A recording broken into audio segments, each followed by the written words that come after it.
नमस्कार दोस्तों, हिंदी कहानी 2.0 चैनल में आपका स्वागत है। तो आज हम कहानियों की अगली कड़ी में मुंशी प्रेमचंद जी द्वारा लिखित कहानी अंधेर को सुनते हैं। लेकिन उससे पहले आप सभी लोग से मेरा एक विनम्र अनुरोध है कि अगर चैनल पर नए हैं तो चैनल को सब्सक्राइब जरूर कीजिएगा। कहानी अच्छी लगे तो लाइक शेयर कमेंट जरूर कीजिएगा। तो चलिए शुरू करते हैं कहानी अंधेर। नाग पंचमी आई। साठे के जिंदा दिल नौजवानों ने रंग बिरंगे जांघिए बनवाए। अखाड़े में ढोल की मर्दाना सदाएं गूंजने लगी। आसपास के पहलवान इकट्ठे हुए और अखाड़े पर तंबोलियों ने अपनी दुकानें सजाई, क्योंकि आज कुश्ती और दोस्ताना मुकाबले का दिन है। औरतों ने गोबर से अपने आंगन लेपे और गाती बजाती कटोरों में दूध चावल लिए नाग पूजा करने चली। साठे और पाठे दो लगे हुए मौजे थे, दोनों गंगा के किनारे। खेती में ज़्यादा मशक्क़त नहीं करनी पड़ती थी, इसीलिए आपस में फौजदारियाँ खूब होती थी। आदिकाल से उनके बीच होड़ चली आती थी। साठे वालों को यह घमंड था कि उन्होंने पाठे वाले को कभी सिर न उठाने दिया। उसी तरह पाठे वाले ने अपने प्रतिद्वंदियों को नीचा दिखलाना ही जिंदगी का सबसे बड़ा काम समझते थे। उनका इतिहास विजयों की कहानियों से भरा हुआ था। पाठे के चरवाहे यह गीत गाते हुए चलते थे। साठे वाले कायर, सगरे पाठे वाले हैं सरदार। और साठे के धोबी गाते, साठे वाले 60 हाथ के, जिनके हाथ सदा तलवार। उन लोगन के जन्म नसाए, जिन पाठे मानलीन अवतार। गरज आपसी होड़ का यह जोश बच्चों में माँ के दूध के साथ दाखिल होता था। और उसके प्रदर्शन का सबसे अच्छा और ऐतिहासिक मौका यही नागपंचमी का दिन था। इस दिन के लिए साल भर तैयारियां होती रहती थी। आज उनमें मार्के की कुश्ती होने वाली थी। साठे को गोपाल पर नाच था, पाठे को बलदेव का गर्रा। दोनों सुरमा अपने अपने फरीक की दुआएं और आरजुएं लिए हुए अखाड़े में उतरे। तमाशाइयों पर चुंबक का सा असर हुआ। मौजे के चौकीदारों ने लठ और डंडों का यह जमघट देखा और मर्दों की अंगारी की तरह लाल आंखें तो पिछले अनुभव के आधार पर बेपता हो गए। इधर अखाड़े में दांव पेच होते रहे। बलदेव उलझता था, गोपाल पैंतरे बदलता था। उसे अपनी ताकत का जोम था, इसे अपने करतब का भरोसा। कुछ देर तक अखाड़े में ताल ठोकने की आवाज़ें आती रही। एकाएक बहुत से आदमी खुशी के नारे मार मार करके उछलने लगे।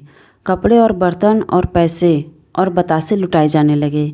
किसी ने अपना पुराना साफा फेंका, किसी ने अपनी बोसीदा टोपी हवा में उड़ा दी।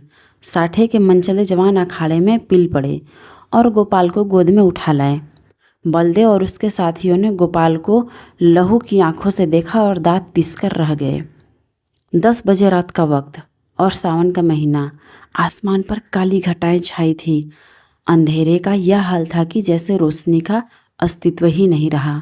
कभी कभी बिजली चमकती थी, मगर अंधेरे को और अंधेरा करने के लिए। मेंढकों की आवाज़ें जिंदगी का पता देती थी, वरना और चारों ओर मौत थी। खामोश, डरावने और गंभीर साठे के झोपड़े और मकान इस अंधेरे में बहुत गौर से देखने पर काली काली भेड़ों की तरह नजर आते थे। न बच्चे रोते थे, न औरतें गाती थी।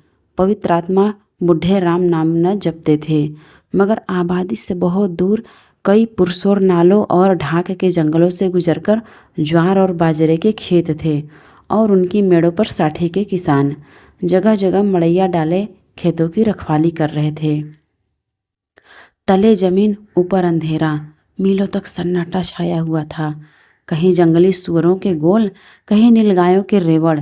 चीलम के सिवा कोई साथी नहीं, आग के सिवा कोई मददगार नहीं। जरा खटका हुआ और चौंके पड़े। अंधेरा भय का दूसरा नाम है। जब मिट्टी का एक ढेर, एक ठूंठा पेड़ और घास का ढेर भी जानदार चीज़ें बन जाती हैं, अंधेरा उनमें जान डाल देता है। लेकिन यह मजबूत हाथों वाले, मजबूत जिगर वाले और मजबूत इरादे वाले किसान हैं कि यह सब शक्तियाँ झेलते हैं, ताकि अपने ज़्यादा भाग्यशाली भाइयों के लिए भोग विलास के सामान तैयार करें। इन्हीं रखवालों में आज का हीरो साठे का गौरव गोपाल भी है, जो अपनी मड़ैया में बैठा हुआ है और नींद को भगाने के लिए धीमे सुरों में यह गीत गा रहा है। मैं तो से नैना लगाए पछताई रे, अचानक उसे किसी के पाँव की आहट मालूम हुई। जैसे हिरन कुत्तों की आवाज़ों को कान लगाकर सुनता है, उसी तरह गोपाल ने भी कान लगाकर सुना। नींद की अंघाई दूर हो गई। लठ कंधे पर रखा और मड़ैया से बाहर निकल आया। चारों तरफ कालिमा छाई हुई थी और हल्की हल्की बूंदें पड़ रही थी। वह बाहर निकला ही था कि उसके सर पर लाठी का भरपूर हाथ पड़ा। वह त्योराकर गिरा और रात भर वहीं बेसुध पड़ा रहा। मालूम नहीं उस पर कितनी चोटें पड़ी। हमला करने वाले ने तो अपनी समझ में उसका काम तमाम कर डाला, लेकिन जिंदगी बाकी थी। यह पाठे के गैरतमंद लोग थे जिन्होंने अंधेरे की आड़ में अपनी हार का बदला लिया था। गोपाल जाति का अहिर था, न पढ़ा न लिखा, बिल्कुल अक्खड़। दिमाग रोशन ही नहीं हुआ तो शरीर का दीपक क्यों घुलता। पूरे 6 फुट का कद, गठा हुआ बदन, ललकार कर गाता तो सुनने वाले मील भर पर बैठे हुए उसकी तानों का मजा लेते। गाने बजाने का आशिक, होली के दिनों में महीने भर तक गाता। सावन में मल्हार और भजन तो रोज का सगल था।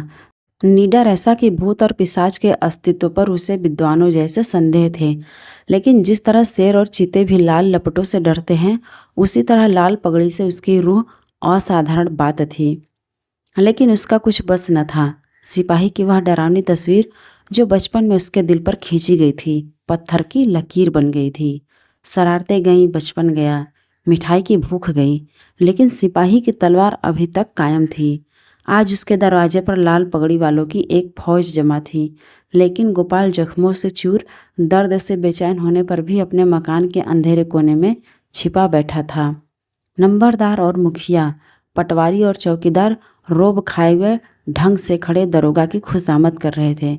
कहीं अहिर की फरियाद सुनाई देती थी, कहीं मोदी रोना धोना, कहीं तेली की चीख पुकार, कहीं कमाई की आंखों से लहू जारी। कलवार खड़ा अपनी किस्मत को रो रहा था। फोहस और गंदी बातों की गर्म बाजारी थी। दरोगा जी निहायत कारगुजार अफसर थे। गालियों में बात करते थे। सुबह को चारपाई से उठते ही गालियों का वजीफा पढ़ते थे। मेहतर ने आकर फरियाद की, हुजूर अंडे नहीं हैं। दरोगा जी हंटर लेकर दौड़े और उस गरीब का भुरकुस निकाल दिया। सारे गांव में हलचल पड़ी हुई थी। कांस्टेबल और चौकीदार रास्ते पर यूं अकड़ते चलते थे गोया अपने ससुराल में आए हैं। जब गांव के सारे आदमी आ गए तो वारदात हुई और इस कमबख्त गोपाल ने रपट तक न की। मुखिया साहब बेंत की तरह कांपते हुए बोले, हुजूर अब माफ़ी दी जाए। दरोगा जी ने गजबनाक निगाहों से उसकी तरफ देखकर कहा, यह इसकी शरारत है। दुनिया जानती है कि जुर्म को छुपाना जुर्म करने के बराबर है। मैं इस बदगास को इसका मज़ा चखा दूंगा। वह अपनी ताकत के जोम में भूला हुआ है और कोई बात नहीं, लातों के भूत बातों से नहीं मानते। मुखिया साहब ने सिर झुकाकर कहा, हुजूर अब माफ़ी दी जाए। दरोगा जी की त्योरियां चढ़ गई और झुंझलाकर बोले, अरे हुजूर के बच्चे, कुछ सठिया तो नहीं गया है? अगर इसी तरह माफ़ी देनी होती तो मुझे क्या कुत्ते ने काटा था कि यहाँ तक दौड़ आता? न कोई मामला न मामले की बात, बस माफ़ी की रट लगा रखी है। मुझे ज़्यादा फुर्सत नहीं है, नमाज पढ़ता हूँ। तब तक तुम अपना सलाह मशविरा कर लो और मुझे हंसी खुशी रुखसत करो, वरना गौस खां को जानते हो, उसका मारा पानी भी नहीं मांगता। दरोगा तकवे व तहारत के बड़े पाबंद थे। 5 वक्त की नमाज पढ़ते और 30 रोजे रखते। ईदों की धूमधाम में कुर्बानियाँ होती। इससे अच्छा आचरण किसी आदमी में और क्या हो सकता है।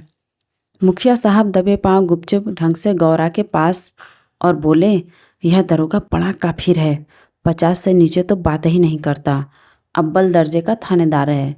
मैंने बहुत कहा, हुजूर गरीब आदमी है, घर में कुछ सुविधा नहीं, मगर वह एक नहीं सुनता। गौरा ने घूंघट में मुंह छिपाकर कहा, दादा उनकी जान बच जाए, कोई तरह की आँच ना आने पाए। रुपए पैसे की कौन बात है, इसी दिन के लिए तो कमाया जाता है। गोपाल खाट पर पड़ा सब बातें सुन रहा था। अब उससे न रहा गया। लकड़ी गांठ ही पर टूटती है। जो गुनाह किया नहीं वह दबता है, मगर कुचला नहीं जा सकता। वह जोश से उठ बैठा और बोला, 50 रुपए की कौन कहे? मैं 50 कौड़ियाँ भी न दूंगा। कोई गदर है? मैंने कसूर क्या किया है? मुखिया का चेहरा फक हो गया। बड़प्पन के स्वर में धीरे धीरे बोलो, कहीं सुन ले तो गजब हो जाएगा। लेकिन गोपाल बिफरा हुआ था। अकड़कर बोला, मैं एक कौड़ी भी न दूंगा, देखे मेरे कौन फांसी लगा देता है। गौरा ने बहलाने के स्वर में कहा, अच्छा जब मैं तुमसे रुपए मांगूं तो मत देना। यह कहकर गौरा ने, जो इस वक्त लौड़ी के बजाय रानी बनी हुई थी, छप्पर के एक कोने में से रुपयों की एक पोटली निकाली और मुखिया के हाथ में रख दी। गोपाल दांत पीस कर उठा, लेकिन मुखिया साहब फौरन से पहले सरक गए। दरोगा जी ने गोपाल की बातें सुन ली थी और दुआ कर रहे थे कि ऐ खुदा इस मरदूद के दिल को पलट। इतने में मुखिया ने बाहर आकर 25 रुपए की पोटली दिखाई। 25 रास्ते में ही गायब हो गए थे। दरोगा जी ने खुदा का शुक्र किया, दुआ सुनी गई, रुपया जेब में रखा और रसद पहुंचाने वालों की भीड़ को रोते और बिल खिलाते छोड़कर हवा हो गए। मोदी का गला घूंट गया, कसाई के गले पर छुरी फिर गई, तेली पिस गया। मुखिया साहब ने गोपाल की गर्दन पर एहसान रखा, गोया रसद के दाम गिरह से दिए। गांव में सुरखुरू हो गया, प्रतिष्ठा बढ़ गई। इधर गोपाल ने गौरा की खूब खबर ली। गांव में रात भर यही चर्चा रही, गोपाल बहुत बचा और इसका सेहरा मुखिया के सिर था। बड़ी विपत्ति आई थी, वह टल गई। पितरों ने, दीवान हरदौल ने, नीम तले वाली देवी ने, तालाब के किनारे वाली सती ने गोपाल की रक्षा की। यह उन्हीं का प्रताप था। देवी की पूजा होना जरूरी थी। सत्यनारायण की कथा भी लाजिमी हो गई। फिर सुबह हुई, लेकिन गोपाल के दरवाजे पर आज लाल पगड़ियों के बजाय लाल साड़ियों का जमघट था। गौरा आज देवी की पूजा करने जाती थी और गांव की औरतें उसका साथ देने आई थी। उसका घर सौंधी सौंधी मिट्टी की खुशबू से महक रहा था, जो खस और गुलाब से कम मोहक न थी। औरतें सुहाने गीत गा रही थी, बच्चे खुश हो होकर दौड़ते थे। देवी के चबूतरे पर उसने मिट्टी का हाथी चढ़ाया, सती की मांग में सिंदूर डाला, दीवान साहब को बतासे और हलवा खिलाया। हनुमान जी को लड्डू से ज़्यादा प्रेम है, उन्हें लड्डू चढ़ाए। तब गाती बजाती घर को आई और सत्यनारायण कथा की तैयारियां होने लगी। मालिन फूल के हार, केले की शाखें और बंदरवारे लाई। कुम्हार नए नए दिए और हांडिया दे गया। बारी हरे ढाक के पत्तल और दोने रख गया। कहार ने आकर मटकों में पानी भरा। बढ़ई ने आकर गोपाल और गौरव के लिए 2 नई नई पीढ़ियाँ बनाई। नाइन ने आंगन लिपा और चौक बनाई। दरवाजे पर बंधनवारे बंध गई। आंगन में केले की शाखें गड़ गई। पंडित जी के लिए सिंहासन सज गया। आपस में कामों की व्यवस्था खुद ब खुद अपने निश्चित दायरे पर चलने लगी। यही व्यवस्था संस्कृति है, जिसने देहात की जिंदगी को आडंबर की ओर से उदासीन बना रखा है। लेकिन अफसोस है कि अब ऊंच नीच की बेमतलब और बेहुदा कैदों ने इन आपसी कर्तव्यों को सौहार्द सहयोग के पद से हटाकर उन पर अपमान और नीचता का दाग लगा दिया है। शाम हुई। पंडित मोटे राम जी ने कंधे पर झोली डाली, हाथ में शंख लिया और खड़ाऊ पर खटपट करते गोपाल के घर आ पहुँचे। आंगन में टाट बिछा हुआ था। गांव के प्रतिष्ठित लोग कथा सुनने के लिए आ बैठे।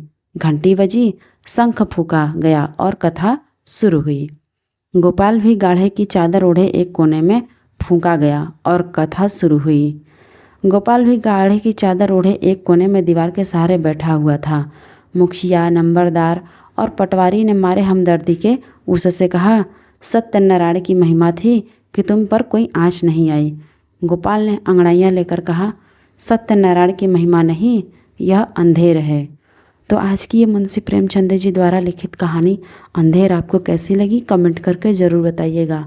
और अगर चैनल पर नए हैं तो चैनल को सब्सक्राइब ज़रूर कीजिएगा और अपने दोस्तों को भी शेयर कीजिएगा।